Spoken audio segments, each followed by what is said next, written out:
hari ini dengan segala kerendahan hati dan ketulusan, dan dengan penuh kesadaran, saya ingin sampaikan sebuah keputusan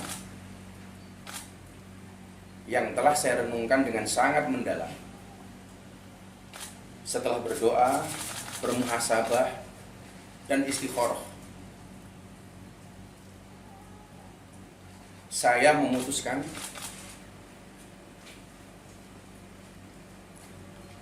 untuk mengundurkan diri dari tugas saya sebagai utusan khusus Presiden bidang kerukunan beragama dan pembinaan sarana keagamaan. Keputusan ini saya ambil bukan karena ditekan